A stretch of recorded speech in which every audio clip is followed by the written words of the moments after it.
Live from New Delhi, you're watching DD India, Newshour, India's voice to the world. I'm Mark Lynn. Namaskar. Coming up in the next hour.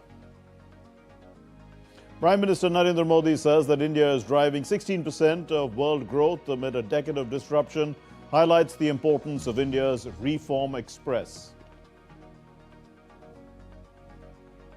PM Modi dedicates Seva Teerth to the nation, says Seva Teerth will stand as a symbol of duty, compassion and commitment to India first.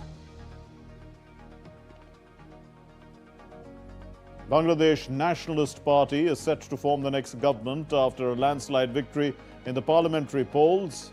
PM Modi congratulates its leader Tarique Rahman, reaffirms India's commitment to bilateral ties.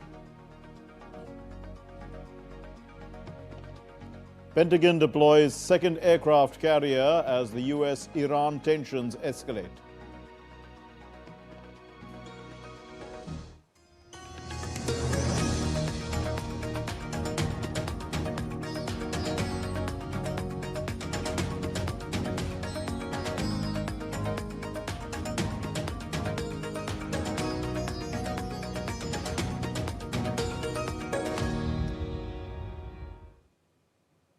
Prime Minister Narendra Modi participated in the ET Now Global Business Summit 2026.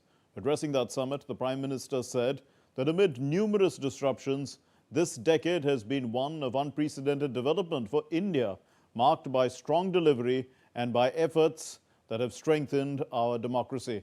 The Prime Minister stressed that India is poised to drive the world's economic growth and emerge as a new engine of global progress.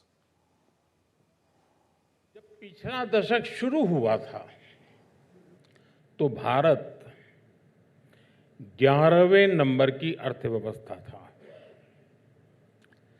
इतनी उथल-पुथल में पूरी आशंका थी कि भारत और नीचे चला जाएगा, लेकिन आज भारत बहुत तेजी के साथ दुनिया की तीसरी सबसे बड़ी इकोनॉमी बनने जा रहा है।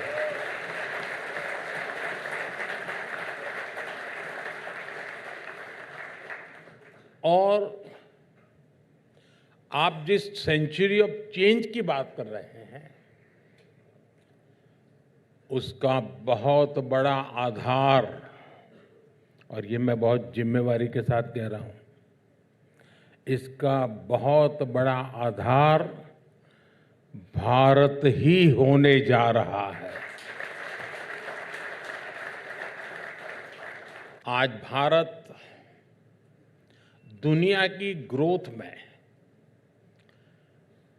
16% से ज्यादा योगदान दे रहा है और मुझे विश्वास है इस सेंचुरी के हर आने वाले साल में हमारा योगदान और भी बढ़ता रहेगा, निरंतर बढ़ता रहेगा।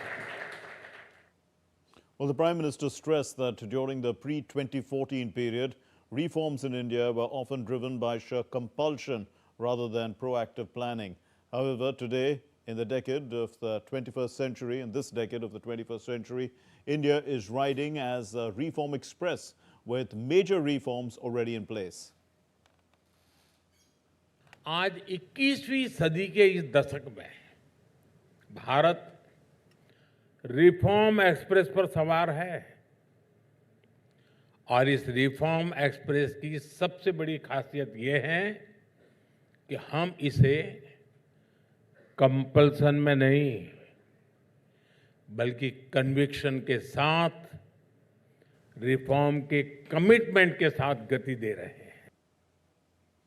And we're joined by Shubhamoy Bhattacharjee, Senior Analyst for Economic Affairs. Thanks very much for being with us, Mr. Bhattacharjee. Now, what structural reforms or, policy choices have enabled India to contribute that nearly 16% or more than 16% of to global growth that Prime Minister is talking about?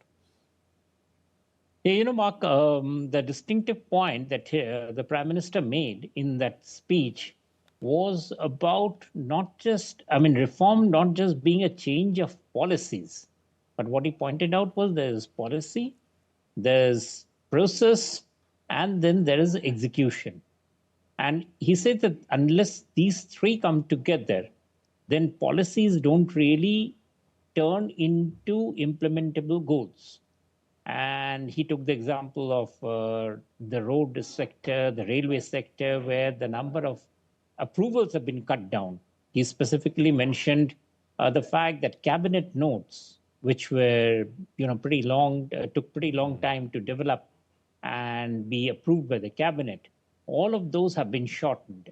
Now, those are actually quite significant because India always had the potential, but the problem that had happened, and which he was rightly pointing out, was that the growth wasn't really pushing ahead because the policies were not translating into something which was which would show results on the ground. And I think that is a very big reform that that has definitely happened. You can see in terms of the pace of capital projects, the capital investment, which has reached now rupees 12.2 trillion in this budget, wouldn't have been possible. I mean, that amount of capital projects would not, I mean, that amount of capital expenditure would not have been possible by the government unless the economy was able to absorb that much amount of capital very fast. So I think that is a very key takeaway for me.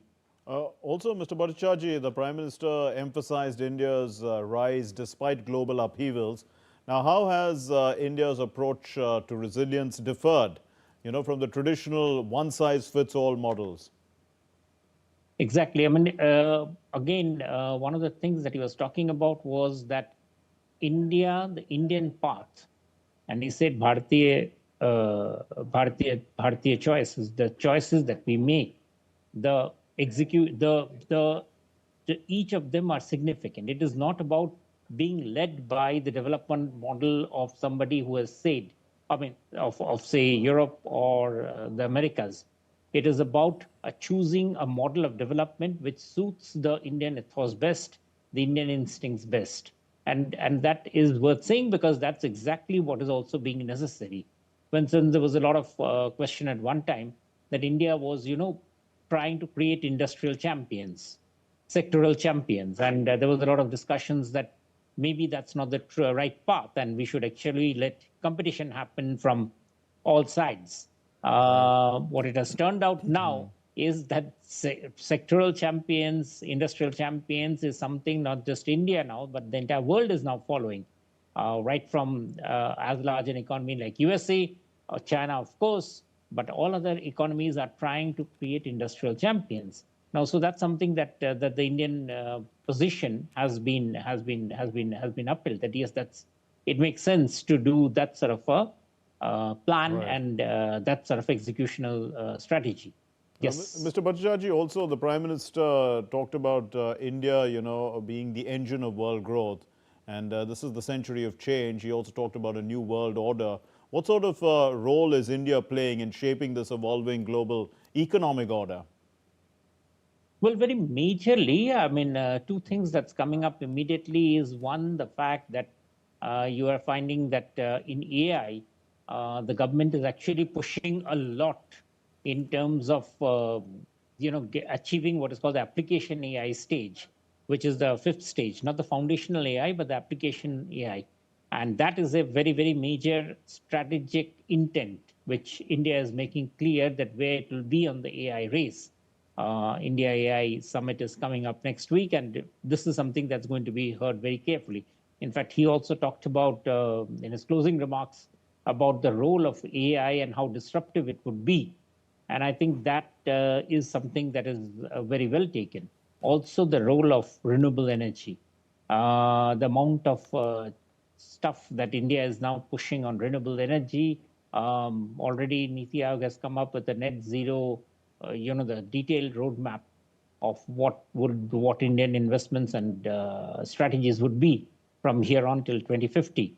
They clearly demonstrate which are the two areas, the big broad areas where India would be pushing, which the Prime Minister definitely talked about. We leave it there. Thank you very much, Mr. Shubham Bhattacharjee, senior economic journalist. Thank you for putting that into perspective for us. Now, Prime Minister Narendra Modi on Friday dedicated Seva Teerth and Kartavya Bhavan 1 and 2 to the nation. He said that Seva Teerth will stand as a symbol of duty, compassion and commitment to India first. Seva Teerth, in fact, will house the Prime Minister's office, the National Security Council Secretariat and the Cabinet Secretariat, whereas Kartavya Bhavan 1 and 2 will accommodate several key ministries. And the PMO began operations from its new premises. In fact, the Prime Minister approved 4 major decisions tied to key welfare priorities from his new office. Located in the heart of the Central Vista area near Kartavya Path, it is Seva Teerth, which is a consolidated hub for top executive offices, including the PMO, National Security Council Secretariat, and the Cabinet Secretariat. Prime Minister Narendra Modi dedicated Seva Teerth along with Kartavya Bhavan 1 and 2 to the nation on Friday. Kartavya Bhavan 1 and 2 will house several key ministries, including the Ministry of Finance, Ministry of Defense, Ministry of Health and Family Welfare, Ministry of Education, and the Ministry of Information and Broadcasting. आज मैं गर्व के साथ कह सकता हूं कि सेवा तीर्थ और कर्तव्य भवन जैसे नए परिसर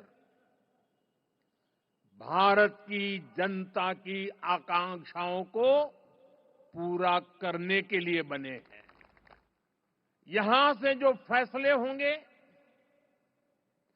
वो किसी महाराजा की सोच को नहीं, 140 करोड़ देशवासियों की अपेक्षाओं को आगे बढ़ाने का आधार बनेंगे। The inauguration marks a transformative milestone in India's administrative governance architecture and reflects the Prime Minister's commitment to building a modern, efficient, accessible, and citizen-centric governance ecosystem. He said that when governance is driven by a spirit of service, the results are extraordinary. हम यहां अधिकार दिखाने नहीं आए हैं, हम यहां जिम्मेदारी निभाने आए हैं। और हमने देखा है जब शासन सेवा भाव से चलता है तो परिणाम भी असाधारण होते हैं। और तभी तो 25 करोड़ लोग गरीबी से बाहर निकलते हैं, तभी तो अर्थव्यवस्था नई गति पकड़ती है। Earlier in the day, Prime Minister Modi unveiled the plaque of Seva Teerth at the new complex. The name Seva Teerth means a sacred place of service. That reflects the ethos of public service central to the government's vision of governance. Below the plaque, it is the motto, Nagrik Devo Bhava. It means, citizen is akin to God. In a post on X, Prime Minister added that Seva Teerth stands as a radiant and powerful symbol of duty, compassion and commitment to the principle of India first, and expressed hope that it will inspire generations to walk the path of selfless service and tireless dedication to the welfare of all, and continue to motivate people to move forward with dedication for the well-being of every citizen. In his first set of decisions after moving to Seva Teerth, Prime Minister Narendra Modi approved important files relating to decisions that reflect the spirit of Seva. These decisions touch every section of society: farmers, women, youth, and vulnerable citizens. Prime Minister approved the launch of the PM Rahat scheme and expanded the Lakhpati Didi initiative. He also strengthened the agricultural value chain by doubling the Agricultural Infrastructure Fund from rupees 1 lakh crore to rupees 2 lakh crore and approved the Startup India Fund of Funds 2.0 with a corpus of 10,000 crore rupees to power India's innovation ecosystem. This is the first time since independence the Prime Minister's office got a new address. For decades, ministers operated from aging, scattered buildings across the Central Vista, leading to coordination gaps, logistical hurdles, and high maintenance costs. The new complex brings key offices together in modern integrated infrastructure to streamline governance. Bureau Report, DD India. Assam is set to witness a historic moment on Saturday as Prime Minister Narendra Modi will inaugurate and dedicate to the nation the first ever emergency landing facility in the northeast on the Moran bypass in Dibrugarh district. The event is being seen as a major boost to national security, strategic readiness, and also disaster response capability in the region.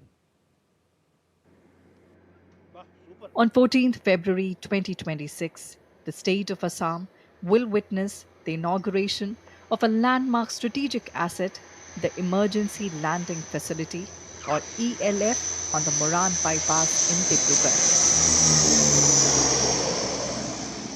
This is the first facility of its kind in the entire northeast region.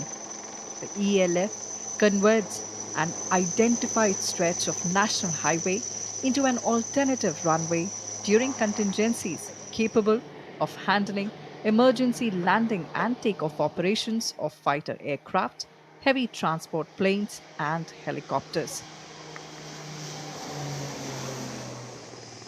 Developed in coordination with the Indian Air Force, the facility significantly enhances operational flexibility and rapid air mobility in a strategically sensitive region.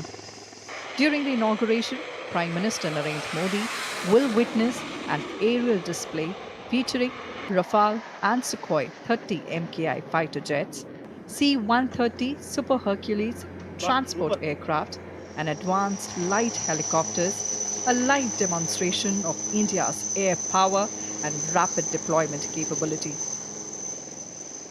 Beyond defense preparedness, the ELF will play a crucial role in humanitarian assistance and disaster relief operations, enabling swift access to far-flung and flood-prone areas of the Northeast. The occasion holds profound significance for national security and regional resilience.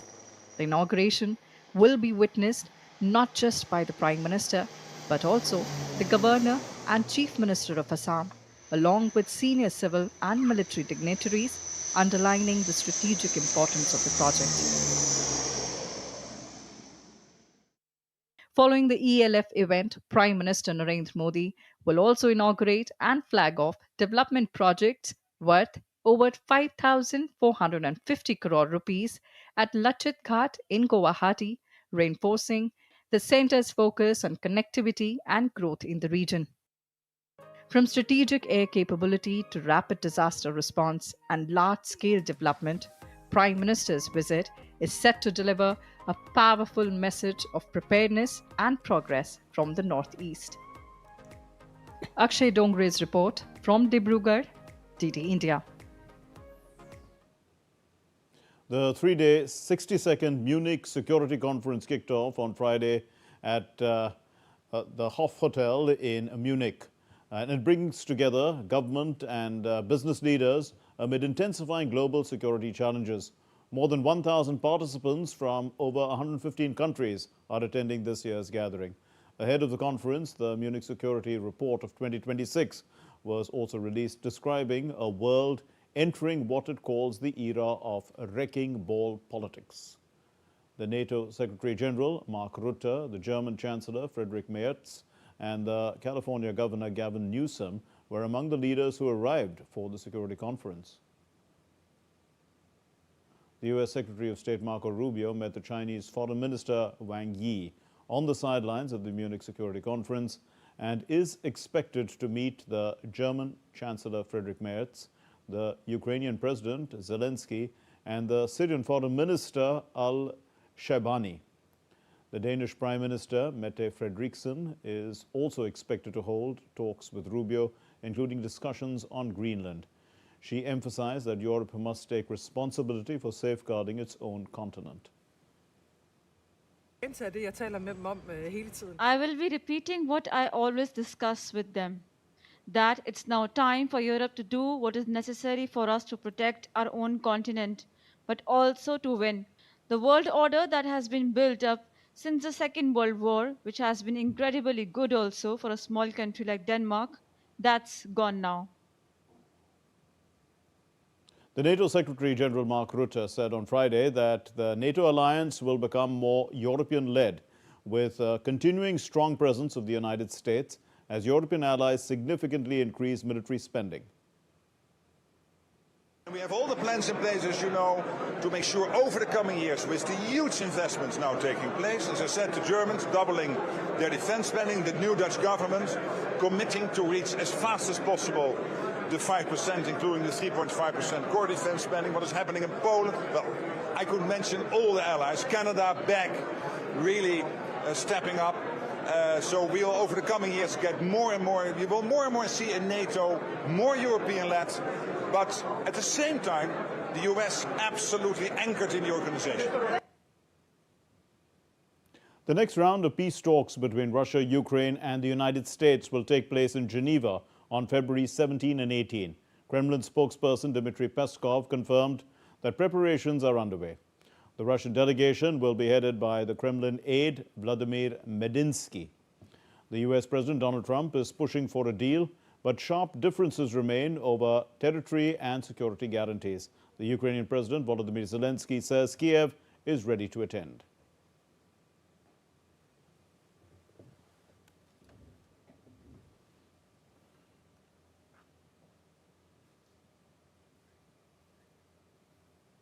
Tensions between US and Iran show no signs of easing as the Pentagon orders a second aircraft carrier, the USS Gerald Ford, to join the USS Abraham Lincoln in the Gulf.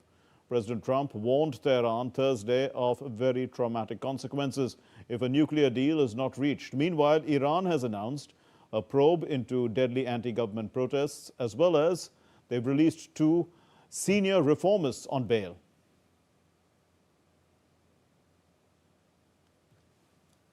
With no date set for a new round of Iran-US nuclear talks, the Pentagon has ordered the USS Gerald R. Ford and its escort ships to join the USS Abraham Lincoln in the Gulf. The Ford, currently in the Caribbean, will move as a show of force. The USS Abraham Lincoln and its guided missile destroyers arrived last month after Trump's warnings over Iran's crackdown on anti-government protests. The carrier's deployment length remains unclear. Trump warned Thursday that failure to secure a nuclear deal could have very traumatic consequences for Iran. We have to make a deal, otherwise it's going to be very traumatic. Very traumatic. I don't want that to happen, but we have to make a deal. They should have made a deal the first time, and they got Midnight Hammer instead. And this will be very traumatic for Iran if they don't make a deal. The US and Iran resumed indirect talks last week in Oman over Iran's nuclear program, but negotiations remain limited to nuclear issues. Meanwhile, Israeli Prime Minister Benjamin Netanyahu, who recently met Trump at the White House, expressed skepticism over the quality of any possible deal. Netanyahu emphasized that an agreement must address not only nuclear weapons but also Iran's ballistic missile program and its support for groups like Hamas, Hezbollah, and Yemen's Houthis. Back in Tehran, the government announced a commission to investigate deadly anti-government protests over the cost of living in January. Official figures cite over 3,000 fatalities, while human rights groups say more than 7,000 were killed. Iranian authorities also released 2 senior reformists on bail following their arrest after the protests. Ravindra Chauhan's report for DD India. Nepal's Prime Minister Sushila Karki reviewed the election preparation and security arrangement in Sokulkhumbu district. In her visit there, she confirmed that elections will be held in a single phase in all districts of Nepal. The Prime Minister Karki held discussions with government officials and locals at Namche and Saleri area of Sokulkhumbu district. The chiefs of security agencies informed that there was no potential of adverse weather in the district. The Prime Minister Karki expressed that this election has a historic importance and reminded that the election would be held on March 5. The Dubai-based telecom operator DO has joined the Singapore-India Gulf submarine cable system, announcing a partnership with Cyprus-based DataWare Networks to land the next-generation cable in the United Arab Emirates. The move is aimed at strengthening digital connectivity between India and the Gulf region. The project is designed to enhance route diversity for global data traffic while reducing reliance on the Red Sea corridor. The cable system will feature 16 fiber pairs, each capable of delivering at least 18 terabits per second, in fact, supporting the growing demand from artificial intelligence, cloud services, and hyperscale data centers across Asia and the Gulf.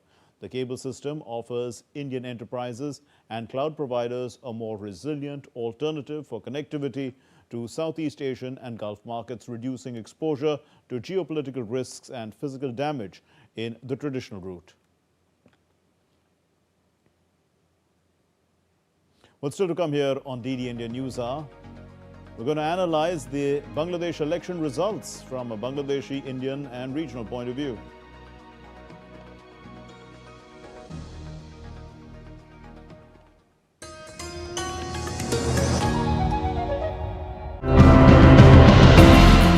When we see so many things wrong around us, we just need to turn off our autopilot and start making conscious choices. Raja Banerjee decided things needed changing and introduced organic farming methods. His aim, producing tea in harmony with nature. Control S is doing it, it is partnering with the government in using that treated water or the grey water into our data centers that in turn use less of power. Industrial waste is also cleaner, and there's a lot of it. Taiwan has a lot of big industry, in particular semiconductors and petrochemicals, so there's big potential for reuse there. To make the process more efficient, he created an app. The app already shows where the trees are and when they were last watered, so you can also plan a route near your home.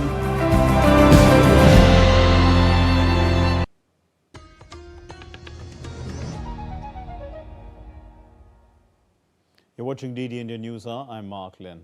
In a historic political shift, the Bangladesh Nationalist Party has swept the 13th parliamentary elections, returning to power after nearly 2 decades. The party chairman, Tarique Rahman, now stands poised to become the Prime Minister, marking a new chapter in Bangladesh's governance. Prime Minister Narendra Modi extended his congratulations, reaffirming the deep cultural and historical ties between the two countries. This report looks at the outcome, the regional implications, and what this means for the future of South Asian cooperation. The Bangladesh Nationalist Party, or BNP, won a landslide parliamentary election on Friday, returning to power after nearly 2 decades, positioning party leader Tarique Rahman to become the Prime Minister. The BNP described the outcome of the 13th parliamentary elections as an overwhelming public mandate. Party chairman Tarique Rahman and Secretary General Mirza Fakhrul Islam Alamgir won their respective constituencies along with several senior leaders. Prime Minister Narendra Modi on Friday spoke with Tarique Rahman, chairman of Bangladesh Nationalist Party, and congratulated him on the party's sweeping victory in Bangladesh's 13th national parliamentary election. Taking to social media X, Prime Minister Modi said that he was delighted to speak with Tarique Rahman. PM Modi said that he congratulated Tarique Rahman on the remarkable victory in the Bangladesh elections. He conveyed his best wishes and support in his endeavor to fulfill the aspirations of the people of Bangladesh.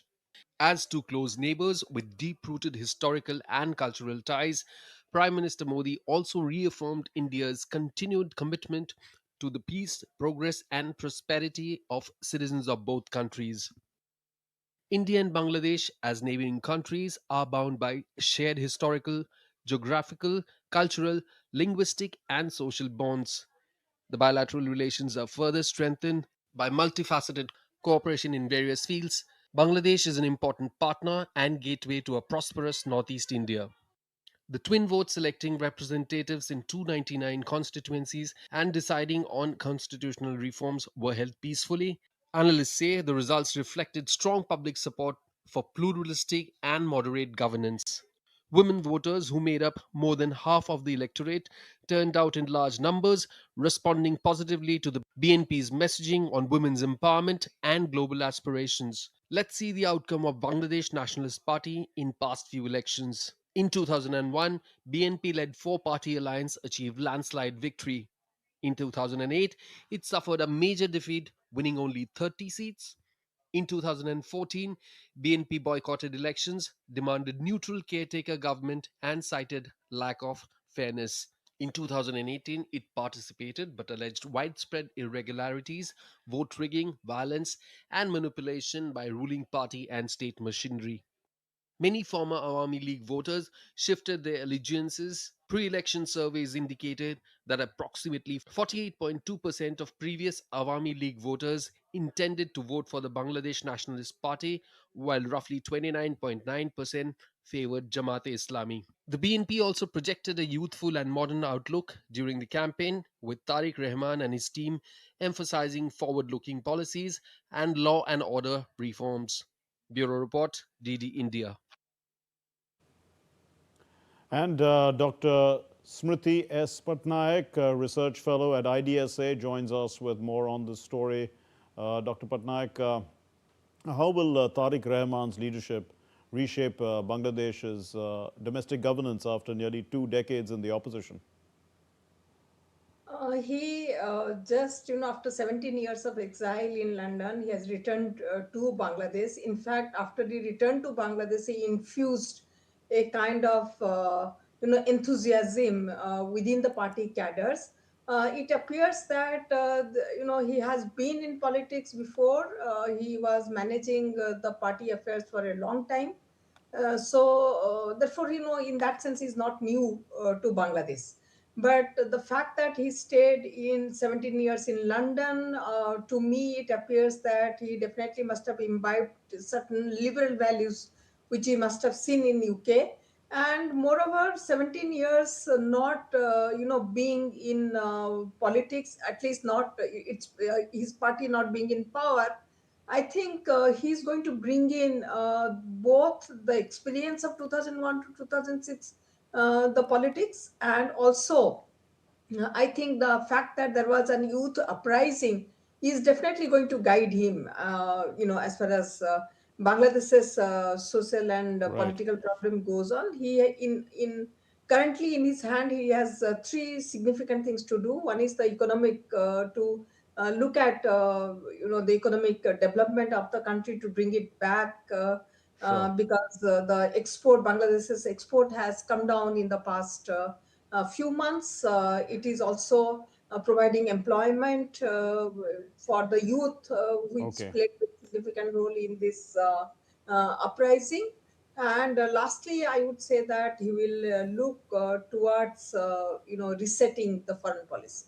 We are also, do stay with us, Dr. Patnaik. We are joined on the phone line by our correspondent Naval Sangh Parmar, who is joining us from Dhaka. Well, Mr. Parmar, tell us what next? I mean, what next now? What about the government formation? What's happening? There are two small development today I have noticed in Bangladeshi media. One is that Secretary General of BNP, Mirza Fakhrul Islam Alamgir, gave a statement that on Sunday, the new government formation will be happen. And at the same time, very latest, I got information that at 11 a.m., Ali Riaz, the Vice Chairman of Reforms Commission, who has submitted report, and based on that, the July Charter has been framed and a referendum happened. Ali Riaz is going to address the media tomorrow at 11 a.m. at Foreign Affairs Ministry, Foreign Affairs Service Auditorium. So let's see what happened tomorrow. First, what Ali Riaz and the whatever Ali Riaz is saying, it is from the Yunus side or interim government side. So what is the take of interim government will be known by tomorrow afternoon, and then after, I think after that the BNP party will give its roadmap. Second thing, the Jamaat e Islam is still not given a public statement after declaration of result. So these 2-3 things are there. So tomorrow will be a crucial day. How the things are developed, we have to see. Also, Mr. Parmar, Prime Minister has congratulated Mr. Tarique Rahman. So, any reactions to that? It is well received in Bangladesh and Bangladeshi media. Whatever the earlier our Prime Minister conveyed his wishes to BNP party, and Tarique Rahman through a WhatsApp, through a post on Twitter handle X, And then after he personally spoke with Mr. Tarique Rahman. So in Bangladeshi media and Bangladeshi people have taken it very positively. And it will today there is a very positive environment in Bangladesh. Just now I met some of the media friends and they were very happy that everything happened peacefully, election point of view, then the counting also, and they are happy that India received it positively, and from our Prime Minister, initiative taken by our Prime Minister is taken very positively in Bangladeshi media as well as the people in Bangladesh. We leave it there. Thank you very much, Mr. Parmar, for putting that into context for us. And we continue to have with us Dr. Patnaik to give us deeper analysis. Dr. Patnaik, so you were talking about policy priorities. Particularly regarding economic recovery of the country, what do you think is the key priority of the government? After all, this interim government also has not done very much. Yeah, that is true. In fact, the major two contributor to Bangladesh's economy, GDP, is one is the export of ready-made garment, whose market is United States and European Union, and remittances which comes from the Middle Eastern countries. In the foreign policy sphere, already Mr. Rahman has said that he will strengthen the relationship with the Middle East country, but I think 2 days back, the interim regime signed an agreement with the United States, where there are several provisions which will restrict Bangladesh. So therefore, there is this talk that they are going to renegotiate, with the United States, because the interim regime, many people have not been able to understand why the interim regime had signed that particular agreement. But having said that, I think between India and Bangladesh, this import of cotton yarn by Bangladesh also has suffered, because during the interim regime time, it took certain decision of allowing the export of India's cotton yarn only through the seaport. Earlier, I think it was going through the land port. So therefore, that is also the other thing, because they would like to look at cheaper cotton yarn, though the American cotton yarn will go for the production of ready-made garment, which is supposed to be exported to the United States. Unemployment will be another key question, which actually I think he needs to address urgently. He has to there is also this debt crisis, loan defaulters, especially many of them who belong to the Army League regime. So there's a lot of work as far as the economy is concerned. But Dr. Patnaik, given India's historic closeness to the Awami League, how do you think India need to recalibrate its ties with a BNP-led government? India has been, it's not that, India was not in conversation with the BNP at various level of the leadership of the party. India has been, having dialogue, in conversation, even when Army League was in power. Yes, during the Army League time, many of the Indian projects have seen quite a bit of project. Army League was much more open towards India's Indian investment. Army League was also open to have a very close relationship with, with India. The BNP had used to have certain position. It always have based its politics on anti-Indianism. But the fact is that this government is coming in the background of the uprising. The main contender in politics for the BNP, the main contender is Awami League, and it is not there. It does not exist politically within Bangladesh. In terms of we are running short of time, Dr. Patnaik. A quick question also about China, the US engagement in the region, and also, for South Asia as a region and BIMSTEC cooperation. How do things look going forward? I think Bangladesh has to navigate the geopolitical relationship, especially, the bilateral relationship it shares, not with those countries which you mentioned, India, United States, China, and Pakistan. I bring in Pakistan, but also the relationship between these four countries, United States, India, Pakistan, and China. So it has to navigate and see where it goes. There is sub-regional cooperation, BBIN. It will probably try to revive the SARC, but I'm not sure whether, at this stage, whether, it is the right time to revive the SARC. The BIMSTEC is other cooperation forum where Bangladesh obviously is a partner. The newest forum where Bangladesh is a member is the Colombo Security Conclave. I think, these are various forums, IONS, IORA, all these are there. So the Right. two countries will look towards having regional cooperation in the kind of forum that is available to the two countries. We'll leave it there. Thank you very much, Dr. Smriti Patnaik. Thank you for joining us and putting all that into perspective. Our next story, the first phase of the budget session of India's parliament concluded on Friday. Both houses, the Rajya Sabha and the Lok Sabha, were adjourned to reconvene on March 9. The Lok Sabha, or the lower house, it observed silence over the demise of the former MP Bhagwan Das Rathore, who passed away on the 21st of January. Now, during the question hour, also the Union Health Minister J.P. Nadda tried to reply to a question saying that if any medicine is found unfit for human consumption, it is promptly recalled from the market. But he could not complete his reply following opposition uproar leading to the adjournment of the House. And the Rajya Sabha also took up 0 hour and question hour. And during the question hour, the Agriculture and Farmers Welfare Minister Shivraj Singh Chauhan answered a question regarding progress of Atmanirbharta mission in pulses. And the second phase will take place from the 9th of March to the 2nd of April this year.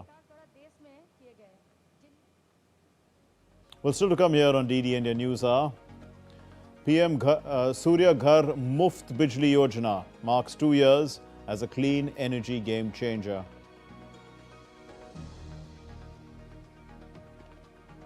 And there's a massive win for Zimbabwe cricket. They've beaten the mighty Aussies in the T20 World Cup.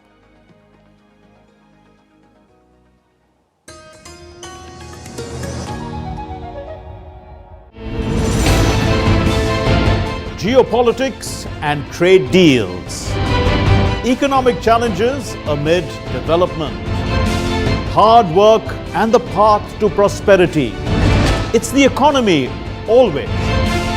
Between walkers, money is what money does and says. Supply creates its own demand. Between the bulls pulls and bears tears. When supply chains globalization and India rises to the podium. We'll get you centered with the economic brief at 8 p.m. every Thursday on DD India.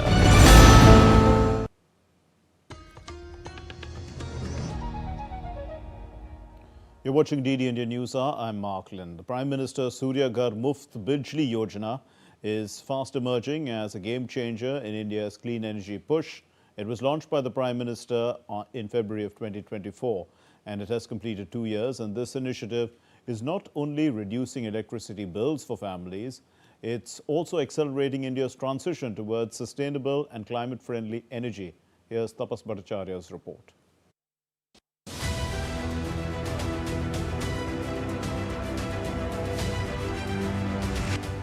India is powering its future right from the rooftops. On February 13, 2024, Prime Minister Narendra Modi launched the PM Surya Ghar Muft Bijli Yojana, a transformative demand-driven scheme to bring solar energy to every home. Under this initiative, any residential consumer with grid-connected electricity connection can install rooftop solar by applying through the national online portal. The government provides a fixed one-time subsidy transferred directly into beneficiaries' bank accounts. To make adoption easier, households are also eligible for bank loans at concessional rates. To ensure last mile reach, urban local bodies and panchayats are actively promoting rooftop solar system at the grassroots level. The impact is already visible. Since its launch, over 20.85 lakh rooftop solar systems have been installed nationwide, benefiting more than 26.14 lakh households. A total of 14,771 crore has been disbursed as central financial assistance till December 2025. Looking ahead, rooftop solar installation in 1 crore households could generate 1,000 billion units of clean electricity, cutting 720 million tons of carbon emissions over the next 25 years. Tapas Bhattacharya's report, DD India. Well, today we are celebrating World Radio Day. It's a tribute to the medium that has not only carried voices across distances, it's also connected hearts and minds. Tripti Tripathi reports. Good morning. This is Akashvani. I'm Sarabjit Kaur with the World News. Despite being over 100 years old, the radio is one of the most popular ways to exchange information, provide social interchange, and educate people all over the world. It has been used to help people, including youth, to engage in discussions on topics that affect them. It can save lives during natural or human-made disasters, and it gives journalists a platform to report facts and tell their stories. Proclaimed in 2011 by UNESCO member state and adopted by the United Nations General Assembly in 2012, World Radio Day is celebrated every year on February 13th. For 2026, the theme Radio and Artificial Intelligence opens up a whole new field of discussion, creation, and exploration. This year, UNESCO is encouraging radio stations to make use of new free resources, including access to broadcasting-related AI tools and free AI training sessions. Radio stands at a moment of transformation where AI can help strengthen its core mission, informing, educating, and entertaining. By automating routine tasks like scheduling, voice tracking, weather and sports updates, and administrative workflows, station can free teams to focus on creativity and connection. The goal, however, remains same: to strengthen international cooperation between broadcasters and encourage access to information. World Radio Day is a reminder to thank broadcasters for the news they deliver, the voices they amplify, and the stories they share. Tripti Tripaঠি's report for DD India. You're watching DD India News Hour. Let's get you the sports news now. And Zimbabwe beat a depleted Australia by 23 runs in Colombo to pull off the biggest shock of the T20 World Cup so far. After posting 169 runs for the loss of 2 wickets in their 20 overs, thanks mainly to Brian Bennett's classy 64 not out, Zimbabwe dismissed Australia for 146. They were all out in 19.3 overs. The Zimbabweans were always in control after opening bowlers Blessing Mazerbani and Brad Evans ripped out Australia's top order. There were sensational scenes at the venue as a group of Zimbabwe fans dressed in their team jerseys celebrated the win with a traditional dance. Muzarabani was, in fact, the pick of the bowlers. He finished with 4 wickets for 17 runs. And still with the T20 World Cup, the opener Aryan Sharma and the low-order batter Shoaib Khan, they struck half-centuries and helped the UAE, or the United Arab Emirates, pull off a thrilling win, a 5-wicket win that is, over Canada at the T20 World Cup in Delhi. Now, Sharma slammed 6 fours and 3 sixes in his unbeaten 74 runs knock, while the number 6 batter Khan, he held his nerves and he scored a quick-fire 51 as the duo scripted a memorable win with 2 balls to spare. Earlier, Junaid Siddiqui grabbed a maiden 5-wicket haul as the UAE pulled things back at the back end of the innings. In fact, Canada had posted 150 runs for the loss of 7 wickets on the back of a 58-run stand between Harsh Thakur and Navneet Dhaliwal after opting to bat. The Sports Authority of India has put in place a clear, enforceable, sport-first operating framework. It governs how non-sporting events are allowed, that's in national stadiums. Now, non-sporting events are approved only after they are confirmed that they don't disrupt competitions or training. So, if there is a conflict, then commercial activity yields, as Tapas Bhattacharya finds out. At Delhi's Jawaharlal Nehru Stadium, the message is clear: sport comes first. Amid growing debates over concerts at national stadiums, the Sports Authority of India has put in place a structured, enforceable sports-first framework. This is not ad hoc decision-making. It is policy-driven, documented, and backed by accountability. Sporting calendars, elite training schedules, and recovery windows are treated as non-negotiable. Non-sporting events are cleared only if they do not disrupt competition or preparation. If there's a conflict, commercial activity gives way. On the ground, the field of play, including the Mondo Athletics track, is a protected zero-load zone. A 4-layer structure protection system is used, with strict zoning and barricading to prevent damage. Event organizers bear full responsibility for protection, restoration, and costs. The stadium is inspected before and after every event, and it is not handed back to athletes until certified fit for sport. Training continues throughout, with athletes using the warm-up track and facilities inside the complex. India's concert economy may be expanding, but at JLN Stadium, sport defines the rules. Tapas Bhattacharya's report for DD India. Well, that's all we have in this edition of DD India News Hour. Let's know your thoughts on the news of the day. And for those of you on the go, get the latest news and updates from India and across the world on the DD India mobile app. It's available on both Android and iOS platforms. You can scan the QR code and download it now. We'll be back with more news as it breaks here on DD India. I'm Mark Lynn from all of us here in Delhi. Thank you very much for watching DD India News Hour. Namaskar.